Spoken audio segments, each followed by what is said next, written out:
Calista Roy lahir pada tahun 1939. Ia adalah seorang perawat dan sosiolog yang mengembangkan teori adaptasi Roy.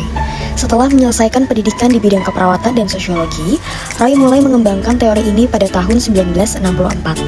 Teori ini berfokus pada cara individu beradaptasi dengan perubahan yang terjadi di lingkungan mereka, baik itu perubahan fisik, emosional, sosial, maupun peran dalam kehidupan sehari-hari.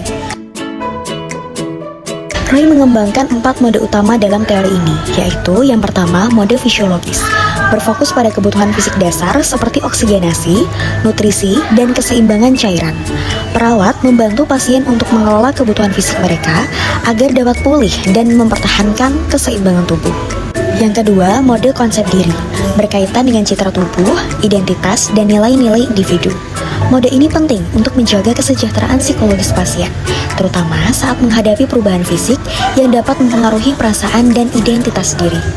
Yang ketiga, mode peran, membantu pasien untuk menyesuaikan diri dengan perubahan dalam peran sosial mereka, seperti peran dalam keluarga, pekerjaan, atau masyarakat. Ini sangat penting dalam membantu pasien menjalani kehidupan sosial mereka dengan lebih baik setelah mengalami perubahan atau sakit. Yang keempat, mode interdependensi, fokus pada hubungan sosial yang sehat dan saling mendukung. Dukungan sosial yang kuat dapat mempercepat proses adaptasi, dan perawat memainkan peran dalam memperkuat jaringan dukungan ini.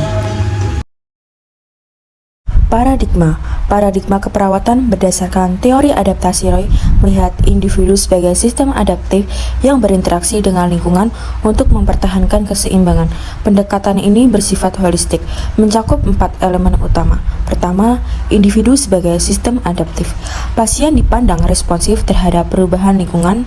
Perawat membantu individu beradaptasi sesuai kebutuhan fisiologis, psikologis, sosial, dan peran mereka. 2. Lingkungan yang mempengaruhi adaptasi. Lingkungan internal dan eksternal mempengaruhi kemampuan adaptasi. Perawat mengidentifikasi faktor-faktor ini dan membantu pasien menyesuaikan diri. 3. Kesehatan sebagai hasil adaptasi. Kesehatan tercapai melalui respons adaptif yang optimal terhadap tantangan. Perawatan difokuskan pada memaksimalkan kemampuan adaptasi pasien. Keempat, peran perawat sebagai fasilitator adaptasi. Perawat mendukung proses adaptasi pasien secara holistik, baik fisik, mental, maupun sosial. Teori Roy juga memperkenalkan 3 jenis stimulus yang mempengaruhi proses adaptasi individu. Yang pertama, vokal stimulus atau stimulus fokus. Ini adalah stimulus utama yang langsung mempengaruhi individu dan membutuhkan perhatian segera. Contoh vokal stimulus termasuk rasa nyeri setelah operasi, cedera akibat kecelakaan, atau demam tinggi pada pasien. Semua ini memerlukan penanganan segera untuk mengurangi dampaknya terhadap kesejahteraan pasien. Yang kedua, kontekstual stimulus atau stimulus kontekstual. Stimulus ini ada di sekitar vokal stimulus dan mempengaruhi cara individu beradaptasi. Meskipun tidak langsung terlihat, faktor ini sangat penting dalam proses adaptasi. Contoh kontekstual stimulus adalah dukungan keluarga, stres pekerjaan, atau perasaan cemas akibat pengalaman trauma sebelumnya. Semua faktor ini bisa memperburuk kondisi pasien atau membantu mereka beradaptasi dengan lebih baik. Dan yang ketiga, residual stimulus atau stimulus residual. Stimulus residual adalah faktor yang pengaruhnya lebih sulit untuk diidentifikasi dan tidak selalu terlihat, tetapi tetap mempengaruhi adaptasi individu. Contoh residual stimulus termasuk keyakinan atau nilai-nilai budaya yang mempengaruhi cara seseorang melihat penyakit, pengalaman masa lalu yang membentuk respon terhadap stres, atau ketakutan bawah sadar terhadap hasil pengobatan. Meskipun efeknya tidak langsung terlihat, stimulus ini memiliki dampak yang signifikan pada cara individu beradaptasi dengan perubahan yang mereka alami. Contoh praktik stimulus dalam keperawatan adalah pada pasien dengan diabetes. Vokal stimulusnya, diagnosis diabetes, dan kadar gula darah yang tinggi. Kontekstual stimulusnya, kebiasaan makan yang buruk atau kurangnya aktivitas fisik. Residual stimulusnya, keyakinan bahwa diabetes tidak dapat dikendalikan karena pengalaman anggota keluarga lain. Sehingga intervensi yang dapat dilakukan adalah edukasi tentang manajemen diabetes, dukungan psikologis, dan pengembangan kebiasaan makan sehat. Selanjutnya, kekurangan. Yang pertama ada kompleksitas dalam penerapan. Implementasi teori ini membutuhkan pemahaman mendalam tentang setiap mode adaptasi yang dapat menjadi tantangan di lingkungan keperawatan dengan ritme cepat atau dalam kasus pasien dengan masalah kesehatan kompleks. Yang kedua, kurangnya standarisasi. Tidak semua perawat atau institusi memiliki pemahaman yang seragam dalam penerapan teori ini, sehingga dapat terjadi variasi dalam praktik keperawatan yang berbasis teori ini. Yang ketiga, kesulitan dalam pengukuran adaptasi. Proses adaptasi bersifat subjektif dan sulit diukur secara kuantitatif. Hal ini menyulitkan penilaian keberhasilan intervensi yang dilakukan. Yang keempat, kurangnya relevan terhadap faktor baru. Dikembangkan pada tahun 1960-an. Berikutnya kelebihan. Yang pertama ada pendekatan holistik. Teori ini memandang individu secara menyeluruh, mencakup aspek fisik, psikologis, sosial, dan spiritual. Pendekatan ini memungkinkan perawat melakukan penilaian menyeluruh terhadap kondisi pasien. Kedua, fleksibilitas dalam penerapan. Teori ini dapat diterapkan di berbagai situasi dan setting keperawatan.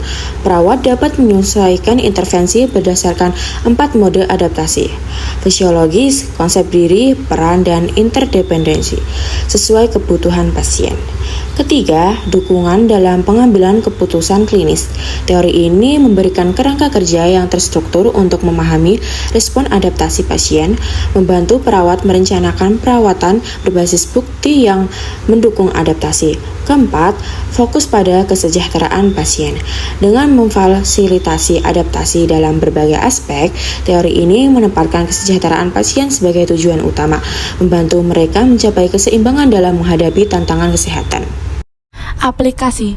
Yang pertama, penilaian mode adaptasi. Perawat mengevaluasi respon pasien terhadap stresor melalui 4 mode adaptasi: fisiologis, konsep diri, peran, dan interdependensi. Yang kedua, intervensi keperawatan holistik. Dan yang ketiga, perawat merancang intervensi berdasarkan hasil penilaian, mencakup fisik, fisiologis, dan sosial. Misalnya, membantu kebutuhan fisiologis pasien sambil memberikan dukungan emosional. Yang keempat, evaluasi dan penyesuaian rencana perawatan. Dan yang terakhir, setelah intervensi, perawat mengevaluasi respon adaptasi pasien dan menyesuaikan rencana perawatan sesuai kebutuhan pasien yang berubah. Contohnya ada penyakit kronis.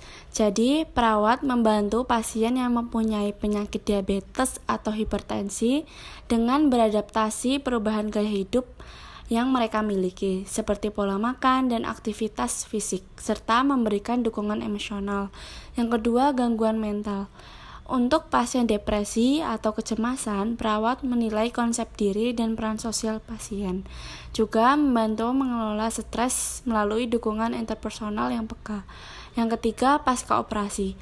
Perawat-perawat ini mendukung adaptasi fisik pasien setelah operasi dengan pemantauan kondisi tubuh dan menyesuaikan diri dengan peran sosial yang mungkin terganggu selama pemulihan.